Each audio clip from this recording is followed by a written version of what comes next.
Hello and welcome to the session of filter aids in pharmaceutical process. This is Suresh Kumar Paswan, Assistant Professor in Department of Pharmacy, SGS ITS Indore. Today we are going to discuss filter aid in pharmaceutical process. Talking about filtration, it is very important unit operation in our pharmaceutical area. It is used in filtration of slurries, preparation of syrups. It is used in aseptic processing.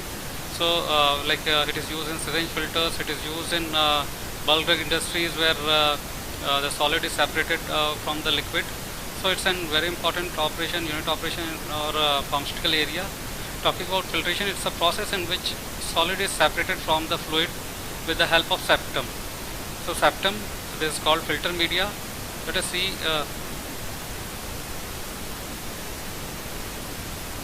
So this is a septum, it is a filter media.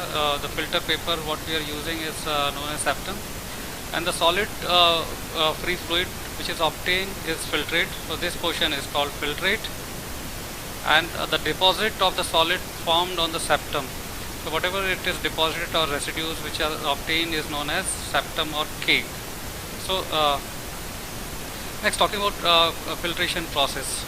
So normally when we go for filtration, what happens, like if the solution we are going to filter, the slurry will come, the solution, the filtrate, it will come down from this particular area.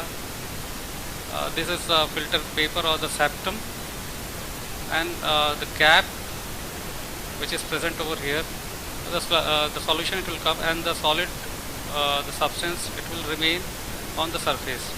So what happens after some times, like after a few minutes or few hours, the solid particle, it goes and clogs this pores. So all the pores are been clogged over here, and gradually it reduces the rate of filtration, and slowly it will stop the filtration process. So what happens, like we use filter aids to prevent the filter media from getting clogged.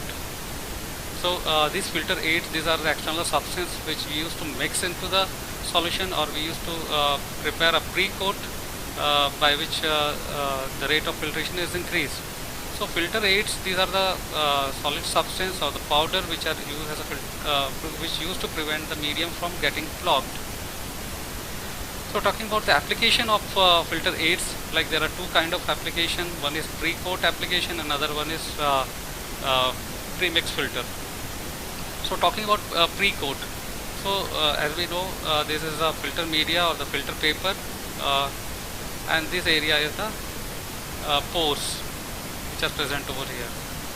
So these are the pores, and the small white particles, these are all called filter aids. So this filter aid, it separates this particular substance. This is our solid particles, and this portion, this white portions, these are all called filter aids. So they prepare some fine channels by which the liquid it will slowly percolate and filter through your media. So here all the liquid, it will slowly it will move down, and the process of clogging, it will be reduced. So likewise we are making a pre-coat. In pre-coat, what we are doing, we are preparing a slurry, and we are filtering those slurry of filter aid, and then we are filtering our slurries or the desired slurries. Another one is premix. In premix, what we used to do, we used to add filter aid to the slurry. So what happened, these white particles, if you see, these are all filter aids, and it forms a tortuous path for the liquid to go down. So if this is the filter media or filter paper, we are having gap over here, slowly the solution, it will move down and will go down. So what happens in pre-mix, the slurry, the filter aid is mixed with the slurry, and they find paths for the solution to move down, and the rate of filtration is increased, or it is improved. So talking about the ideal properties of the filter aid, these should be chemically inert. It should not react with your solution. Like in our pharmaceutical area, what we used to do, we used to take organic solvents so it should not react with the solution, and it should not be compressible. Generally what happens, like whatever the material what we are using, if it compresses, it will go and block the pores. Like here, if it compresses, then it will block the pores. So it should be not compressible, and it should be insoluble with the filter media. It should not be soluble. If it is soluble, then it will stop acting. It should be used over wide range in pressure drop. Like in the pharmaceutical area, we used nitrogen pressure, so it should be used in various high pressure areas also. It should be economic. Surely it should be economic. It should not have big cost. So it will increase the cost of our pharmaceutical preparations. It should not impart fiber of the particle. The fiber, if we are using fiber or particle, it should be big enough so that it should be filtered through that particular filter paper, and it should be non-toxic. It should not react with the solution. It should not impart its toxicity into the solution. So there are some examples of the filter aids. There are various substances which are used as a filter aid, like Kieselguhr, diatomic earth matter, charcoal, kaolin, asbestos, cellulose, volcano glass, perlite, and bentonite. These are some classical examples of filter aids. Talking about Kieselguhr, if you see Kieselguhr, if you take this powder of Kieselguhr and observe over microscope, you will find very fine structures. What is Kieselguhr? Actually, it is a diatomic earth matter or fossilized powder. So fossilized, as you know, the algae which is present there in the sea, it gets deposited down, and if you see this structure, it is around 50 micron structure, and in 50 micron you see very fine pores are there. These are the cellular structure of that algae, and after remaining in the for long period or fossilized time, what happened, this algae, it is mineralized and it becomes solidified, and these are now used as a Kieselguhr powder. So these powder, they are having very fine structures, and this fine structure, very fine pores are there. So these pores help us in increasing the rate of flow, or it forms channels and it increases the rate of flow of the liquid. Another one is charcoal.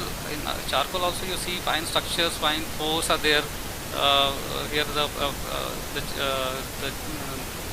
the wood is heated to very high temperature, in which all the moisture or the cellular substance, it diffuses out, and only the cell wall is there. So you will see very fine structures are there, or fine pores are there, which increase the rate of filtration.